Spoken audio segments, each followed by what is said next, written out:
Husband locked wife in house. When the police arrived, everyone cried when they found out why. So, welcome. Like, subscribe and turn on notifications. So, I would like to report something. There is a woman trapped in a house. There are handcuffs on her hands and the room has a gate with a padlock. The woman is asking me for help. Robert called the police and told them all this. He was worried about the woman who was trapped and could barely speak and could barely open her eyes. A few hours earlier, Robert had been at work just waiting to receive his next delivery order. He worked for a delivery company and his next order was a bit unusual: chains and a gate for the door. Robert was alone, and because the order was so heavy, he had trouble getting everything into the van, but he managed. After driving for a few minutes, he arrived at the delivery location. It was a beautiful and tidy house, but the entrance was full of mail. He knocked on the door several times, but no one answered. Robert didn't want to go back and have to deliver all that stuff himself again, so he knocked more times. When the street became quieter, he could hear someone saying something, but he couldn't quite understand. Until he heard someone tell him to open the door. And he did. The door to the house was open, but there was no one in sight. He then asked if there was anyone at home and then heard a woman screaming upstairs. He went to the place and was frightened by what he saw. There was a young woman handcuffed in a room with an iron grate that was quite deteriorated. Robert asked what happened to her, but the young woman showed signs of being very weak and had probably not eaten for a few days. He immediately called the police and several police cars went to the scene. When they took the woman out of the room, rescuers found that she was a little dehydrated and malnourished. He had probably been there for a few days just drinking water. The woman was immediately taken to the hospital and Robert went with her. He had already given his statement and was not obliged to go, but something made him accompany the woman. Deep down, Robert was worried about this stranger. At the hospital, he learned that the woman's name was Aurora, that she was married, but that her husband was missing and was the main suspect for having done this to her. Aurora stayed in the hospital for a few days. She could barely walk and barely spoke. The doctors thought it might be some kind of trauma from what she had been through locked up at home with her husband. Robert would visit her a few times just to check on her condition and talk to her, although she barely responded. Only once did she speak a little more to him. She said her husband had locked her in the house and then suddenly disappeared. Robert noticed that Aurora was sweating a lot, had a distant look in her eyes, and sometimes seemed to get angry out of nowhere. The doctors attributed it all to the trauma she had suffered. The other day, Robert came back to visit Aurora. He placed a box of chocolates next to her bed and managed to get a smile out of her. Robert said that he had no intentions towards her. He just wanted to make her happy during those days in the hospital and that when she got out of there they could have a friendship. Before Aurora could answer, a man entered the hospital room. It was William, Aurora's husband. Strangely, she seemed calm, but her husband did not. He was nervous and told her that she couldn't stay there because it was dangerous for her. Aurora said that she didn't want to go back home and be trapped again, but William said that it was for her own good because she was at risk of dying if she was free. Robert heard the conversation and called a nurse and told her to call the police because the main suspect was there at the hospital. Within minutes, the police arrived and took William to the station. Robert stayed with Aurora at the hospital. She was very calm and asked him to get her a glass of water in the hospital hallway. Robert left the room, filled the glass and came back. Aurora was not in the room. He called her and looked for her, but no one saw her. He noticed that his wallet, which he had left on the table, was gone with all his money. At the police station, William was being questioned by police officers. He was nervous and said he had to see his wife immediately, but the police officers wouldn't let him. With no choice, he had to answer the questions they asked him. "Did you lock your wife in the room and stop her from leaving?" the police officer asked. "Yes, I locked her in her room and wouldn't let her out, but I fed her," William replied. "Why did you disappear and leave your wife without food?" William made a sad expression and thought for a moment before answering. "I didn't want to do that. I love her. I had an accident and couldn't go home those days, but I was very worried about her. Everything I did was for Aurora's own good, Because before he could finish speaking, William fainted on the table. The police officers tried to wake him up. Meanwhile, Robert was looking everywhere for Aurora.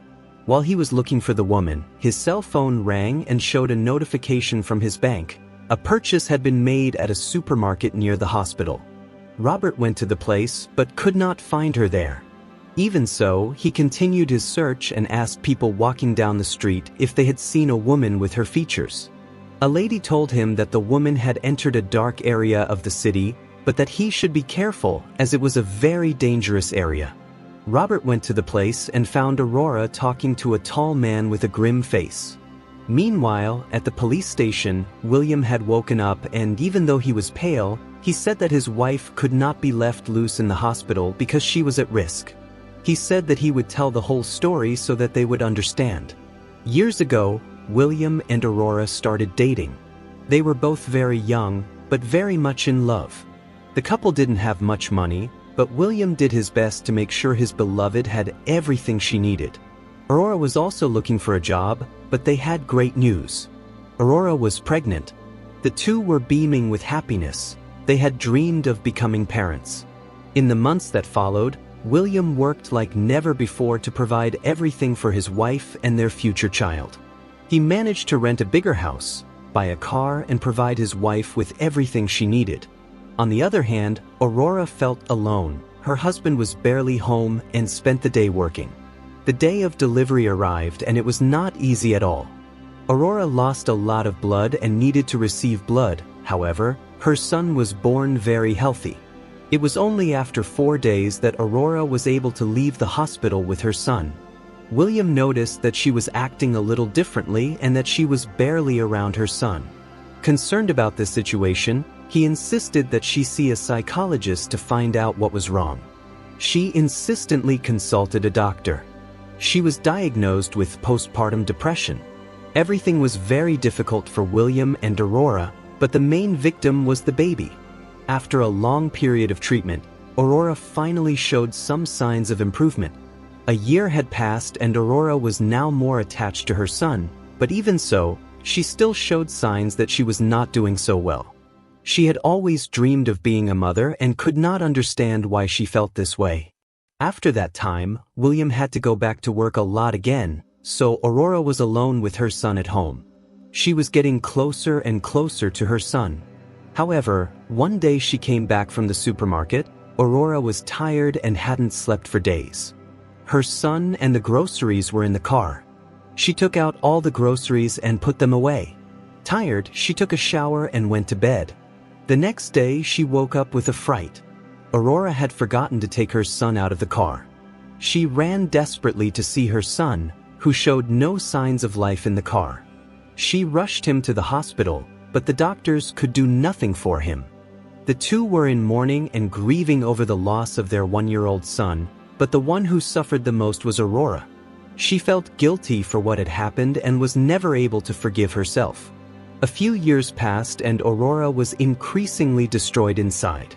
She barely ate, didn't smile, and always seemed sad. One day he woke up and found her not in bed. William searched the entire house and saw no sign of her until he looked in the garage. She was asleep inside the car with everything closed. William feared that the worst had happened and rushed her to the hospital. Fortunately, the doctors saved her life, but when Aurora woke up, she was not at all happy. She even scolded her husband for saving her life. William thought that this situation would not happen again, but she kept trying. He even went so far as to sell his car so that she wouldn't do it again. Unfortunately, Aurora started leaving the house frequently and wouldn't hear from him for hours. William discovered that she was using illicit substances and tried everything he could to help her. She was hospitalized for treatment, but none of that worked.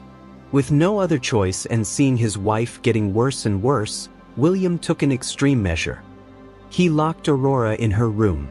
With iron bars on the bedroom door and chains, he managed to prevent her from leaving. He wanted to do this only for a while so that she could return to being the woman he knew. 2 months had passed and she was beginning to show improvement, but the one who was not well was William. He felt constantly dizzy, weak, had no social life or friends, and was barely eating. All of this began to affect his health, and he began to faint constantly. Even in this state, he never went to the doctor and focused all his attention on taking care of his wife. One day, William had to solve some problems in the neighboring city. He took the bus and arrived in the city that was a few hours away. That day, the heat was unbearable, and in the middle of a deserted street, he fainted. William woke up 3 days later in a hospital. He was very weak, but his biggest concern was for his wife. He was afraid of what might have happened to her during those 3 days of being locked up without food. Crying, he begged her to take him home, but the doctor said he had some bad news to tell him. He had leukemia. That was the reason for all the symptoms he was experiencing. Although he was in shock, William only thought about his wife and wanted to go home immediately. Even though he was not discharged, he managed to escape from the hospital and went home. When he got there, his wife was no longer there, and through the news on television, he learned that she had been taken to the hospital. The police officers were incredulous at his story, but some were moved, as William told all of this in tears that seemed genuine. He swore he didn't want to do this to his beloved wife, but he had no other choice. He wanted to protect her life. The police would have to take Aurora's statement to verify if everything was true. They called the hospital but learned that she had escaped from there. Meanwhile, Robert watched what Aurora was doing with that man. She handed him a bag that was probably from the supermarket with something inside that she had bought with his card. Robert did nothing and just watched from afar. After handing the bag to the man, he placed something small in her hand. After the man left, Aurora stared at what she had in her hand, but then she started crying and threw it away. She collapsed on the floor crying, and then Robert came to her. Aurora cried, saying that she didn't want to live this life anymore. She just wanted to forget what she had done to her son. She couldn't stand depending on these substances to feel anything anymore. Robert picked her up off the ground and gently talked to her as they walked towards the hospital. When they arrived at the scene, the police were already waiting for her.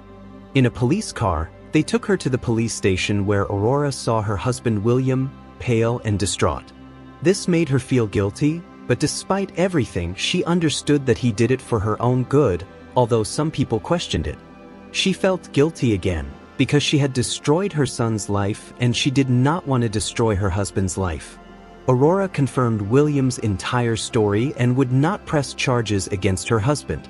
The situation was difficult for the police, but they released everyone who returned to the hospital. The next day, Aurora was discharged and Robert took her and William in his car to their house. William said he had thrown away the chains and removed the iron bars from the bedroom door. She was free, but he still feared that she might use something again or do something stupid against her life. Aurora tried to calm her husband down and said that she would seek treatment and that this time she would not try to escape from the clinic like she had done before. After doing a lot of research, they found a great place where she could get treatment. However, there was one problem. It would be a long treatment that could last up to a year.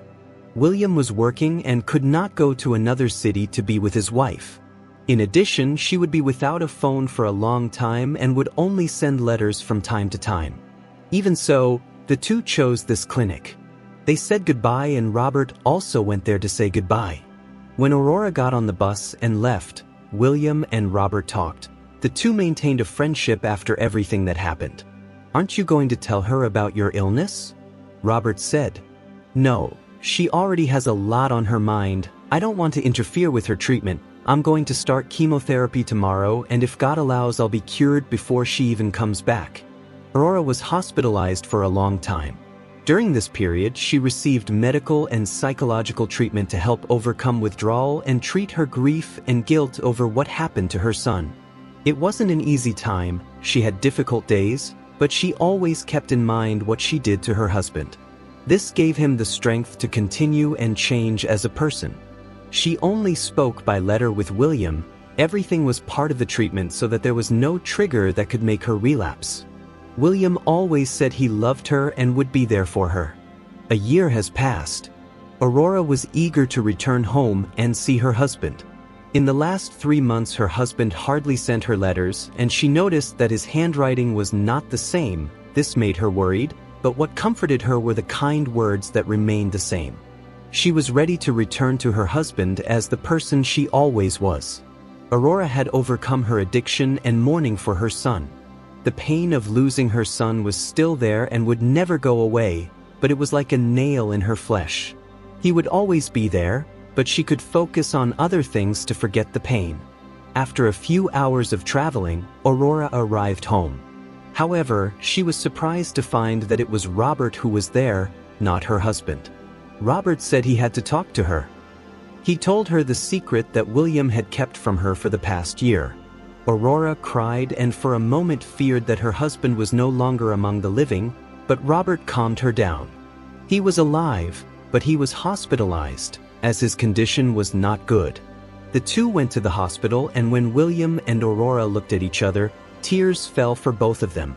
Aurora now spent a good part of her day by her husband's side.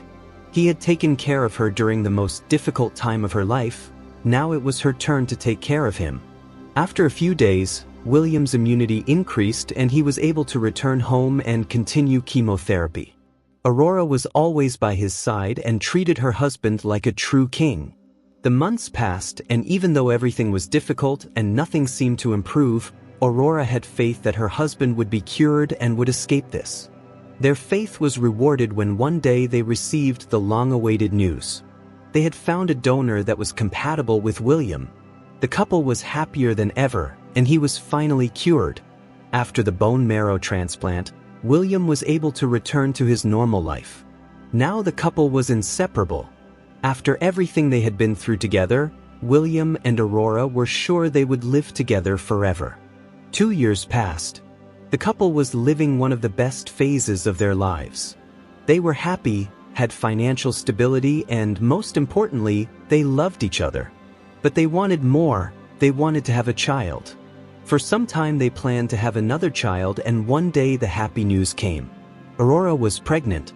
They were over the moon with happiness and started making all the plans for the arrival of their precious son. Baby shower, revelation tea, and choosing the godfather and godmother. They hadn't heard from Robert for a year and wanted him to be their son's godfather. Aurora and William tried to contact him, but the number no longer existed. They had moved away due to the distance between their homes and the little time Robert had, since he worked so much. So they went to his house in person. There they knocked on the door and found an elderly lady. It was Robert's mother. Unfortunately, she gave them the news that he had died a few months ago in a car accident. The two were quite shaken. They were very grateful for everything Robert had done for them. As the lady spoke, Aurora wrote down a picture of a baby that looked recent. The lady then explained that it was Robert's son who had been born that year. The child's mother left Robert to raise the baby alone, and even after her death, she did not want the child. Robert had only one sister who lived in another country and already had 4 children. She could not keep her son either. His mother was quite old and could not take care of herself without the help of a companion. So the child had to go to an orphanage where he remains to this day. When Aurora and William exchanged glances, they knew what each of them thought. They were going to adopt that child. Robert's mother was thrilled and happy that her grandson would have a home. Months passed. Aurora held her newborn son in her arms, while William fed his newly adopted son. The two looked at each other and smiled, thinking about how light and happy life was. I hope you enjoyed the story. Like, comment, and share. Thanks for watching.